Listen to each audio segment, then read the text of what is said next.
Bien, donc bonjour à tous et à toutes. Donc on se retrouve aujourd'hui pour une nouvelle chronique littéraire consacrée à La première chose que l'on regarde, roman de Grégoire Delacour, publié en 2013 chez Lattès. Alors il s'avère que ces derniers jours, le hasard a fait que je suis tombé à deux reprises sur Grégoire Delacour. La première fois à l'occasion d'une chronique de Yasmina Béagle, qui tient une chaîne de chroniques littéraires sur YouTube, que je recommande par ailleurs, donc qui faisait la chronique du dernier roman de Grégoire Delacour, publié en 2023. Et la deuxième fois, c'est lorsque j'ai découvert, donc la première chose que l'on regarde, Abandonné dans une boîte à livres.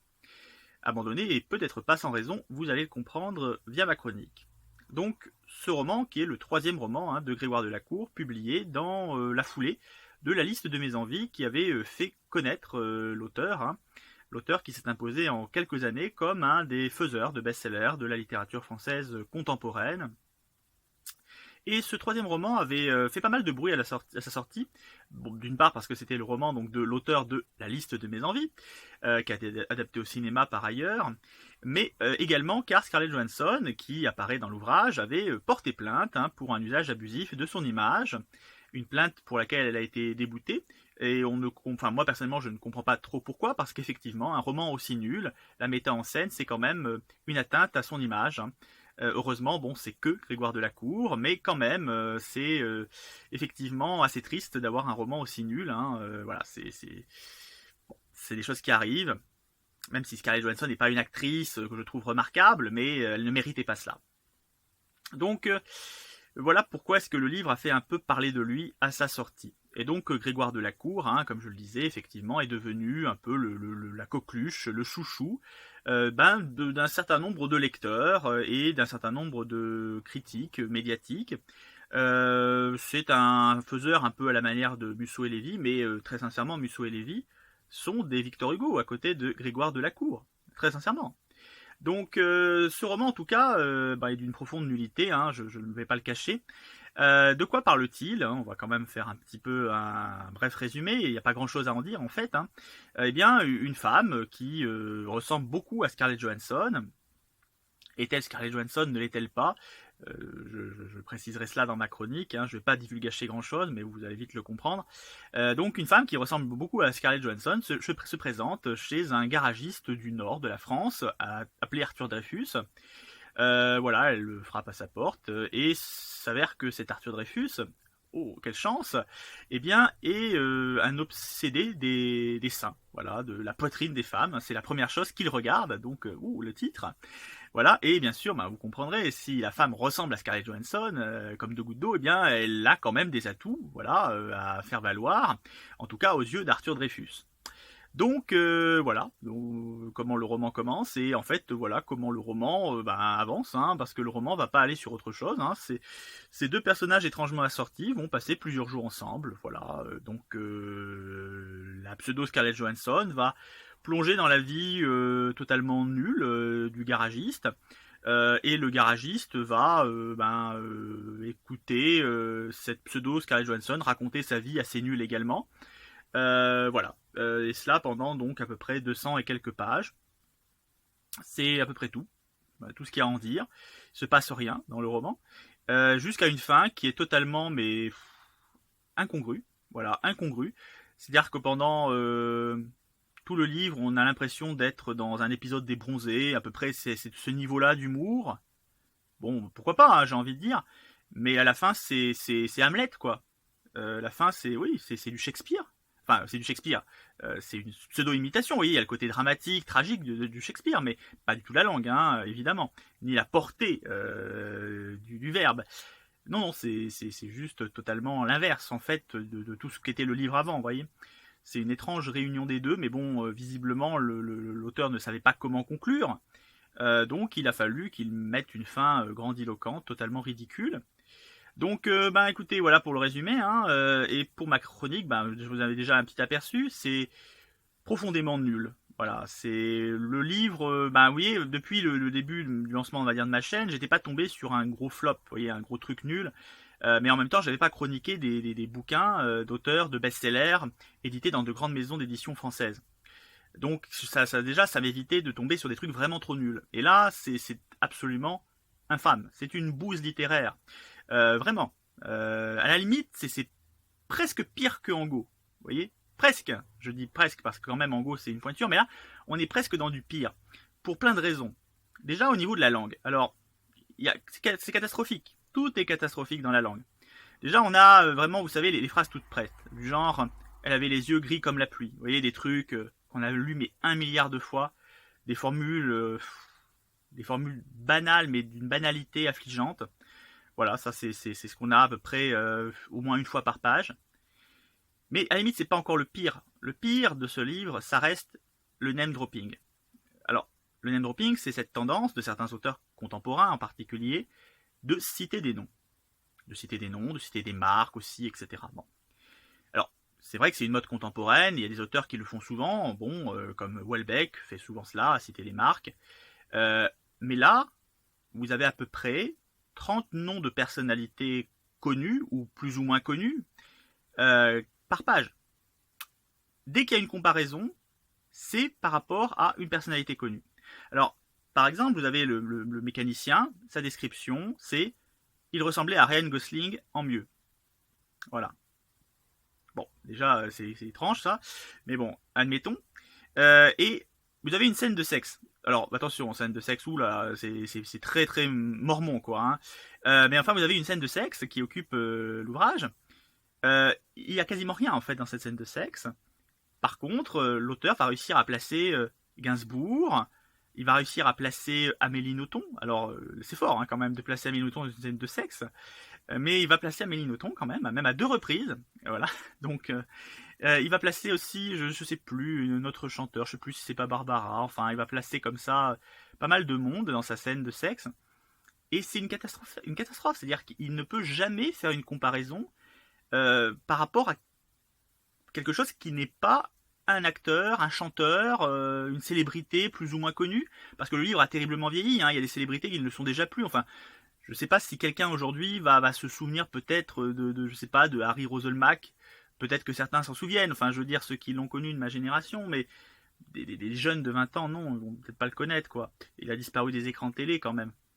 Donc il y a déjà des personnalités qui sont complètement dépassées, quoi. Et c'est terrible, c'est vraiment terrible.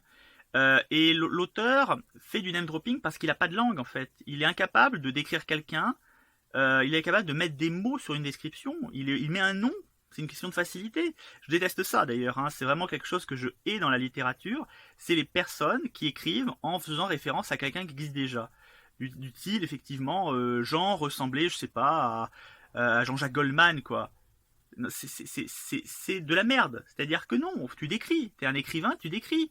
Tu renvoies pas à quelqu'un que peut-être certaines personnes vont connaître, mais que d'autres personnes ne connaîtront pas, et que dans 150 ans, plus personne ne connaîtra.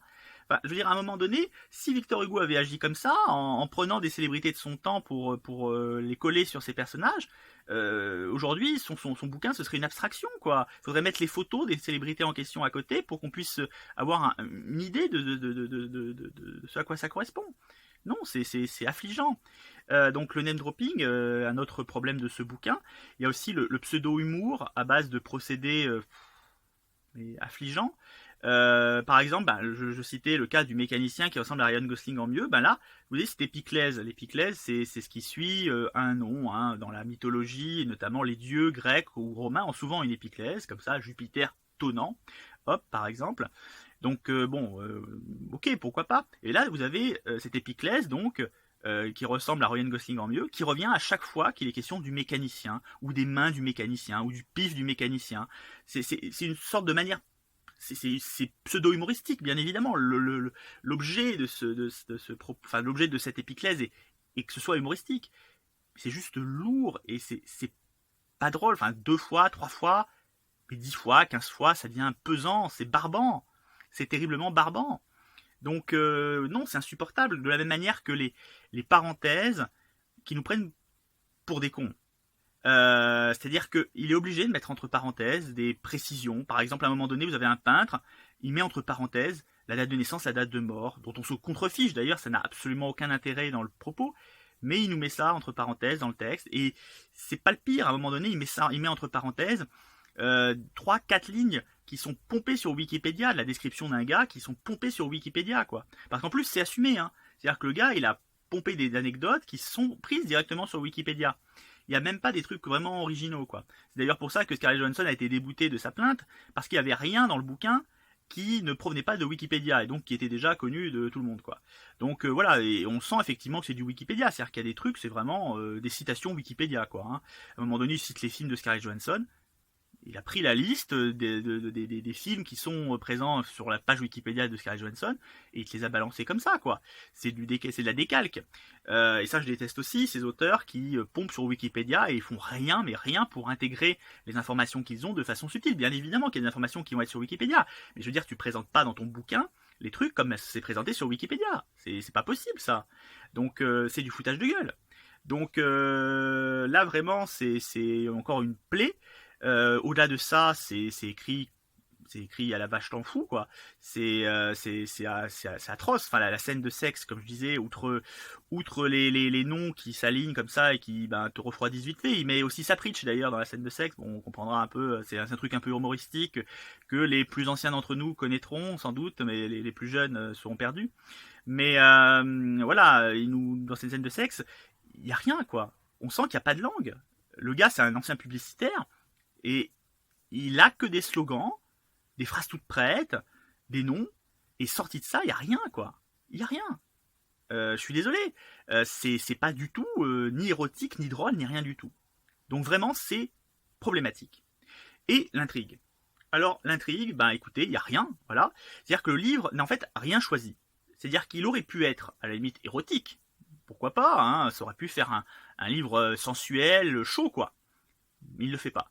Ça aurait pu être un thriller, du genre, qui est cette femme qui vient comme ça s'introduire dans la vie du garagiste, qui ressemble à Johansson et qui utilise en quelque sorte les fantasmes du gars. C'est pas utilisé, ça ne tire pas au thriller. C'est-à-dire que au bout de 20 pages, on sait que on nous présente Scarlett Johansson. À la 21e page, on sait que c'est pas Scarlett Johansson, et je ne divulgage rien là, hein, bon voilà. Et ensuite, il n'y a rien qui se passe, quoi. Voilà, il n'y a rien qui se passe. Bon, donc il n'y a pas de thriller, quoi. Et il aurait pu virer au fantastique, pourquoi pas. Le gars aurait pu avoir, vous voyez, sombrer dans la folie et se faire une projection spectrale en quelque sorte de Scarlett Johansson, avoir l'impression de vivre avec Scarlett Johansson alors que c'est un fantôme, ce genre de truc. C'est-à-dire qu'il y a eu plein d'opportunités avec cette idée. L'idée de base est quand même très intéressante. Mais il n'en fait rien. Il n'en fait rien. Il ne sort pas d'un petit truc domestique, totalement plat, même pas romantique. C'est même pas romancé. Avec cette image, vous voyez, la France un petit peu populaire. Très clairement, le livre, il est là pour s'introduire dans les foyers des femmes au foyer de plus de 50 ans, quoi. Vous voyez, il écrit pour ça. Comme la liste de mes envies, d'ailleurs. C'est un peu l'idée des femmes un peu populaires, vous voyez, qui vont se reconnaître peut-être dans ces personnages. Mais non, c'est pas. Pour ça, il faut qu'il y ait quelque chose, quoi. Il faut que ce soit intéressant. À la limite, tu peux faire de la littérature naturaliste, mais quand tu fais de la littérature naturaliste, il faut que ça dépasse les clichés, quoi. Il faut que ça dépasse les clichés. Si tu restes dans les clichés, si tu t'enfermes dans le tout venant, ça va pas. Et puis il faut une langue, voilà, il faut une langue, ce que n'a pas l'auteur. Donc forcément, non, son bouquin, il n'y a rien qui se passe dans son bouquin. Rien de rien, vraiment. C'est affligeant. Il se passe rien, on s'ennuie, on se fait chier. Moi, au bout de 50 pages, j'avais fait le tour de son bouquin, quoi. Tout ce qui était intéressant, je l'avais vu. Et d'ailleurs, la scène de sexe, je me disais, il va bien nous en coller une. Il nous la colle, elle est d'une banalité tonitruante, quoi. Voilà. Non, non, c'est vraiment pathétique. Voilà, c'est pathétique. Donc, voilà, que vous dire de plus, hein, sincèrement, l'intrigue, malheureusement, il n'y en a pas. L'auteur n'a rien choisi, il n'a pas choisi de chemin. Et donc, il était avec son idée géniale, il s'en est retrouvé vite encombré, parce que c'est pas un génie, notre gars. Donc, il s'est vite retrouvé encombré de son idée géniale, et malheureusement, il a échoué à choisir toutes les pistes qui s'ouvraient à lui, toutes les pistes en plus s'ouvraient à lui. Il pouvait même faire une vraie comédie franche, voilà, quelque chose de très cool, de très frais, de très léger. Mais c'est même pas comique puisqu'il nous introduit toujours son pseudo-réalisme balourd, voilà, avec la vie vraiment terne des deux personnages. Hein. Les deux personnages ont une vie vraiment pas terrible, donc c'est pas vraiment drôle parce que les personnages, voilà, ils vivotent vraiment dans leur ennui, dans toutes leurs aspirations bafouées. Enfin, c'est pas vraiment drôle. Et puis, à la fin, voilà, à la fin, à la Macbeth, la Hamlet, enfin, vraiment cette dramaturgie shakespearienne, hein, non, là, ça va pas du tout, quoi. Ça va pas du tout. Et c'est vrai que toutes les tentatives d'humour, en plus, étant ratées, ben, ça donne rien, quoi. Le résultat est vraiment d'une grande médiocrité. Voilà, c'est triste à dire. Et comme je dis, on peut même pas se rabattre sur les personnages, on peut même pas se rabattre sur Scarlett Johansson. La description de Scarlett Johansson, elle est totalement nulle. La description des personnages est nulle. Ce sont pour, voilà, ils existent uniquement en comparaison avec d'autres personnages, d'autres acteurs. Donc forcément, enfin, je veux dire, ils n'existent pas vraiment pour eux-mêmes. Et puis, bah, et leur vie, leur existence est décrite, ben, très placidement également. C'est-à-dire que le gros problème, c'est que le narrateur, en plus, est très distant en fait de tout cela. Il prend un peu de hauteur, vous voyez. D'ailleurs, il est très distant de ses personnages. Et alors, une chose terrible aussi, ça, j'en ai pas parlé, mais il y a des parenthèses où il fait des private jokes avec le lecteur. Il y a des blagues un peu entre eux, vous voyez, entre lui, le narrateur, donc l'auteur, hein, et puis le lecteur. Il fait voilà, des petites blagues comme ça. Alors à un moment donné, il parle d'un steak haché, par exemple, donc il va décrire la composition du steak haché. Hop, voilà, c'est un petit côté, un petit côté comique. Bon, moi j'ai pas vraiment ri, mais bon, peut-être que certains riront à l'effet. Mais du coup, voilà, c'est vraiment terrible, terrible. C'est d'une grande nullité. Voilà. Je pense que je n'ai pas besoin d'aller plus loin. D'ailleurs, même les remerciements sont d'une grande nullité. Hein, et voilà, et même les remerciements sont plats. Hein, à l'image du bouquin, à l'image de l'auteur, à l'image visiblement de tout ce qu'il fait, parce que la chronique de Yasmina Behagle, dont j'ai parlé sur le dernier livre de Grégoire Delacour, était catastrophique. Et ben, à croire qu'il ne s'est pas amélioré hein, depuis son troisième bouquin. Et c'est pas étonnant, puisque vraiment c'est un auteur qui cultive la platitude, hein, comme beaucoup d'auteurs contemporains. Et comme je dis, c'est même moins bien qu'une bouse, parce qu'une bouse, vous voyez, ça brûle mieux dans le feu. Ça dure plus longtemps. On a un feu qui brûle plus longtemps. Alors ça a une odeur, quoique ce livre en a peut-être une aussi, mais ça brûle plus longtemps. Ce bouquin est tellement petit, tellement fin, tellement vide, que je pense qu'il va brûler très très vite. Donc c'est même pas bon pour allumer la cheminée, quoi. Terrible. Voilà. Bah écoutez, je vous laisse là-dessus. Hein. J'espère que la prochaine chronique sera un peu meilleure. Je pense qu'elle sera meilleure quand même. On peut difficilement tomber en dessous, à part si je fais une chronique de Hango, peut-être. Mais bon, ça sera quand même pas dans la foulée. Hein, mais on en fera peut-être une pour rigoler quand même un jour. Mais voilà, je vous dis à bientôt hein, pour une prochaine chronique littéraire. Merci d'avoir écouté ces atermoiements voilà, de lecteurs. À bientôt.